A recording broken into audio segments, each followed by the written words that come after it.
Hello everyone, welcome back to my channel. இன்றைக்கி நம்ம என்ன வீடியோ பார்க்க போகிறோம் அப்படின்னா, நம்ம வீட்டில் இந்த மாதிரியான பூக்கள் எப்படி கொத்து கொத்தாக பூக்குது, எப்படியெல்லாம் நான் அதுக்கான உரங்கள் கொடுக்க போகிறேன், அதுக்கு என்ன சீக்ரெட் டிப்ஸு அப்படின்றத பார்க்க போகிறோம். வாங்க வீடியோக்குள்ளே போகலாம்.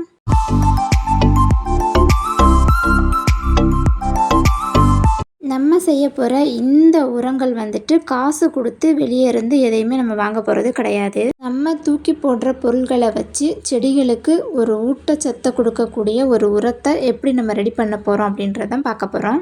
அதுக்கு நான் ஒரு சில பொருட்களை எடுத்து வச்சுருக்கேன். முட்டைத்தோடு பார்த்துட்டு உடனே ஐயோ எங்கள் வீட்டில் வந்துட்டு முட்டைத்தோடு யூஸ் பண்ண முடியாது அப்படின்னு சொல்லிட்டு நீங்கள் கவலைப்பட வேண்டாம். முட்டையோடு பயன்படுத்தாதவங்க, முட்டையை யூஸ் பண்ணாதவங்க அதுக்கு பதிலாக நம்ம என்ன யூஸ் பண்ணலாம் அப்படின்றத இந்த வீடியோவில் கண்டிப்பாக நான் சொல்கிறேன். மேக்ஸிமம் வாரத்தில் ஒரு 2 நாள் 3 நாளாவது எங்கள் வீட்டில் முட்டை சாப்பிடுவோம். அதனால் நிறைய முட்டைத்தோடுகள் இந்த மாதிரி நான் எடுத்து வச்சுப்பேன்.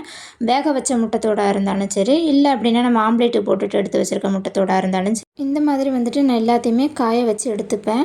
உங்களுக்கு முட்டைத்தோடு பிடிக்காது, முட்டைத்தோடு நான் யூஸ் பண்ண மாட்டேன் அப்படின்னா நீங்கள் வெங்காயத்தோல் மேலே இருக்குல்ல, மேல் தோல் அப்படின்னு சொல்லுவாங்க. வெங்காய குடோன்லாம் கடைகள்லாம் அந்த வெங்காயத்தை கசக்கி விட்டு எல்லாம் அந்த இலைகள்லாம் தூர இடுவாங்க இல்லையா, ஸோ அவங்க அதை கூட நம்ம கேட்டு வாங்கிக்கிறலாம்.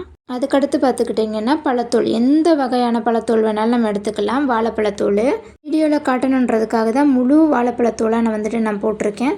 ஸோ வாழைப்பழத்தோல் அந்த மேலே இருக்குல்ல, அந்த இதை மட்டும் முழுசாக பயன்படுத்தாதீங்க. அந்த மேலே இருக்க காம்பு எடுத்துட்டு நல்ல பொடி பொடியாக கட் பண்ணி உடச்சி போட்டுங்க. அப்போ தான் மண்ணில் வேகமாக மக்கும். வாழைப்பழம் மேக்ஸிமம் எல்லார் வீட்லேயும் டெய்லியுமே யூஸ் பண்ணுவோம். அந்த தோலை தூக்கி போடாமல் குட்டி குட்டியாக கட் பண்ணி வெயிலில் காய வச்சு நல்லா எடுத்து வச்சுக்கோங்க.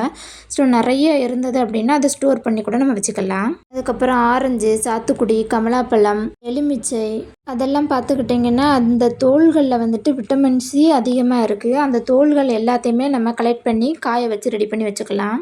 அது மட்டும் இல்லாமல் வேர்பூச்சிகளை தாக்கக்கூடிய அந்த பூச்சிகளை அழிக்கக்கூடிய சக்தி அதுகளுக்கு இருக்குது. மண்ணுக்கு நல்ல ஒரு ஆக்சிஜனை தந்து மண்ணை தளர்வாக்கக்கூடிய சக்தியும் இந்த ஆரஞ்சு பழம், இந்த தோள்கள் எல்லாம் இருக்குது. இதில் முக்கியமான ஒரு விஷயம் என்ன அப்படின்னு பார்த்துக்கிட்டிங்கன்னா, மாதுளப்பழ தோலுமே இதில் நம்ம ஆட் பண்ணிக்கலாம். எந்த விதமான பழத்தோள்கள் வகைகள் இருந்தாலும் அந்த தோல்களை நம்ம சேர்த்துக்கரலாம். ஆனால் நான் இதில் காய்கறி வேஸ்ட்டுகள் எதுவுமே சேர்க்கலை. இப்போதைக்கு என்கிட்ட இதெல்லாம் இருக்குது, அதனால் இதை மட்டும் நான் உங்களுக்கு வீடியோவில் காட்டுறேன். ஸோ அந்த மாதிரி தோள்கள்லாம் உங்கள்கிட்ட இருந்தது, லெமன், ஆரஞ்சு இந்த மாதிரிக்குரிய எல்லா தோல் வகைகளும், அந்த பழ வகைகளில் உள்ள தோல்கள் இருந்தது அப்படின்னா அதையுமே நம்ம ஆட் பண்ணிக்கலாம். காய்கறி வேஸ்ட்டுகளை நம்ம எப்படி நேரடியாக பயன்படுத்தலாம் அப்படின்றத நெக்ஸ்ட் வீடியோவில் நம்ம பார்க்கலாம். இப்போ வெறும் பழத்தோள்களை தூக்கி போடாமல் எப்படி பயன்படுத்தலாம் அப்படின்றத நம்ம சொல்லிக் கொடுக்க போகிறோம். முக்கியமாக வாழைப்பழத்தோல், ஆரஞ்சு பழத்தோல், அந்த கமலாப்பழத்தோல் இதெல்லாம் இருக்குது இல்லையா, அதெல்லாம் ரொம்பவே செடிகளுக்கு நிறைய முட்டுகள் கொடுக்கக்கூடிய சக்திகள் அதுகிட்ட இருக்குது. தலைச்சத்துகளும் அதில் கிடைக்கிது. முட்டுகள்லாம் நல்லா பெருசு பெருசாக பெரிய பெரிய பூக்கள் வைக்கிறதுக்கு அந்த தோள்களுக்கு நிறைய சக்திகள் உண்டு. இது கூட இன்னும் நிறைய பொருட்களை நம்ம ஆட் பண்ணிக்கலாம். முருங்கை இலை இருந்தது அப்படின்னா முருங்கை இலைகளையும் காய வச்சு நீங்கள் இது கூட ஆட் பண்ணிக்கலாம். இல்லை அப்படின்னா கருவேப்பிலை, வேப்பலை எல்லாமே நம்ம இது கூட காய வச்சு நம்ம சேர்த்துக்கலாம். இதெல்லாம் இப்போதைக்கு எனக்கு அது கிடைக்கல, அதனால் நான் இதை மட்டும்தான் சேர்த்துருக்கேன். இப்போ இது எல்லாமே நல்லா காஞ்சிருக்கு, வெயிலில் காய போட்டு எடுத்துகிட்டு வந்திருக்கேன். ஸோ இதை மிக்சியில் போட்டு நல்லா கொரகொரப்பாக அரைச்சிக்கரலாம். நைஸாக அரைக்கணும் அப்படின்றது கிடையாது. மிக்சியில் நம்ம போட்டு அரைக்கிறதுனால மிக்சி வீணாகிருமா அப்படின்ற பயப்படாதீங்க. ஸோ கண்டிப்பாக அந்த மாதிரிலாம் ஆகாது. ஏன்னா முட்டையோட மிக்சியில் நம்ம போட்டு அரைக்கும்போது மிக்சியோட பிளேடு ரொம்ப ஷார்ப்பாகும், ரொம்ப க்ளீன் ஆகும். உங்களுக்கு இந்த மாதிரி மிக்சியில் போட்டு அரைக்க பிடிக்கல அப்படின்னா ஒரு பாலித்தீன் கவர் எடுத்துட்டு நல்ல கவருக்குள்ளே போட்டுட்டு ஒரு பெரிய கல்லை எடுத்து நல்லா தட்டினீங்க அப்படின்னா பொடியாகும். உங்களுக்கு மிக்சியில் அரைக்கிற மாதிரி அந்த நைஸான பவுடரெல்லாம் கிடைக்காது, குறம் அப்படின்ற மாதிரி தான் கிடைக்கும். இப்போ பார்த்தீங்கன்னா இந்த மாதிரி இருக்கும். இதை நீங்கள் ஒரே நாளில் பயன்படுத்தணும் அப்படின்றது கிடையாது. டெய்லியுமே உங்களுக்கு கிடைக்கக்கூடிய இந்த தோல் பழ வகைகள்லாம் எடுத்து காய வச்சு மிக்சியில் போட்டு பவுடர் பண்ணி ஒரு பாக்ஸில் நீங்கள் ஸ்டோர் பண்ணி வச்சுக்கோங்க. உங்கள் கார்டன் பிளேஸ்லேயோ இல்லைன்னா வெளியே எங்கேயாவது நீங்கள் வச்சுக்கலாம். நம்மளுக்கு எப்பெல்லாம் தேவைப்படுதோ அப்போ நம்ம செடிகளுக்கு பயன்படுத்திக்கலாம்.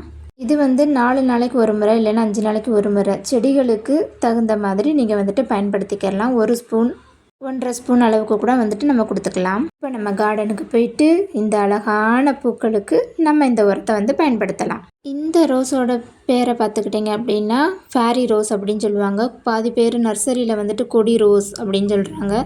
ஆனால் இந்த 2 பேருமே நம்ம நர்சரியில் போய் கேட்கும்போது பாதி பேருக்கு வந்துட்டு அது தெரிய மாட்டேங்குது. ஆர்கிட் ரோஸ் அப்படின்னு கேட்கும்போது வந்துட்டு ஒரு சில நர்சரியில் வந்து தெரியுது. நிறைய பேர் வந்து கமெண்ட் செக்ஷனில் நீங்கள் கேட்குறீங்க, அக்கா நீங்கள் போடுற ரோஸ் எல்லாம் வந்துட்டு என்ன நேமு அப்படின்னு. நான் நர்சரிக்கு போகும்போது என்ன அங்கே பூ இருக்கோ அந்த கலரை பார்த்து மட்டுமே தான் நான் எடுக்கிறேன். ஸோ அவங்களுக்கு வந்துட்டு நேம் வந்து கிளியராக தெரியாதனால எனக்குமே அந்த ஃப்ளவரோட நேம் வந்துட்டு தெரிய மாட்டேங்குது. ஸோ கண்டிப்பாக எனக்கு நேம் தெரிஞ்சது அப்படின்னா நான் மென்ஷன் பண்ணியே போடுறேன். இந்த ஃபேரியில் வந்துட்டு நிறைய கலர்ஸ் இருக்குது. பிங்க் இருக்குது, light pink, dark pink, red, white, நிறைய கலர்ஸில் வந்துட்டு இப்போ அவைலபிளாக எல்லா இடத்துலையுமே இருக்குது.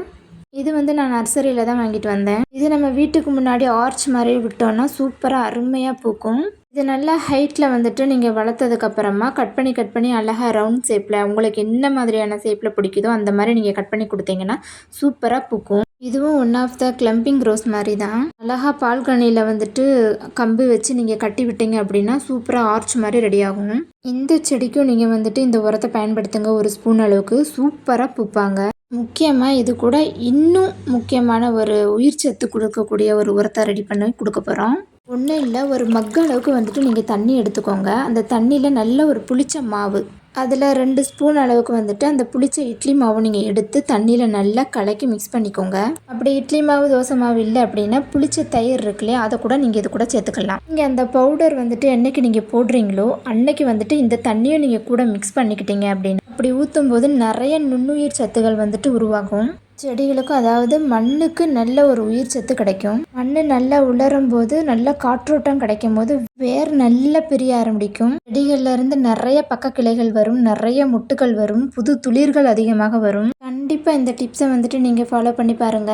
மோஸ்ட்லி என்னோட சீக்ரெட் டிப்ஸ் எதுன்னு கேட்டிங்கன்னா இதுதான். நான் அதிகமாக இதை தான் யூஸ் பண்ணுறேன். நான் கொடுத்துருக்க இந்த டிப்ஸில் வந்துட்டு வாழைப்பழத்தோல், முட்டைத்தோல், வெங்காயத்தோல் இது தான் நான் அதிகமாகவே பயன்படுத்திட்டு வரேன். இவ்வளோ அருமையான ஒரு டிப்ஸு இது வந்துட்டு அவ்வளோ அருமையாக வந்து எனக்கு ஒர்க் ஆச்சு. அதனால தான் உங்கள் எல்லாருக்குமே வந்துட்டு அதை நான் ஷேர் பண்ணேன்.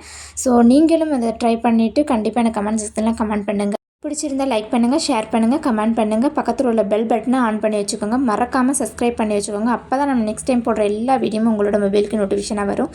உங்களோட ஃப்ரெண்ட்ஸ் அண்ட் ஃபேமிலிக்கு இந்த வீடியோவை ஷேர் பண்ணி விடுங்க. Happy gardening.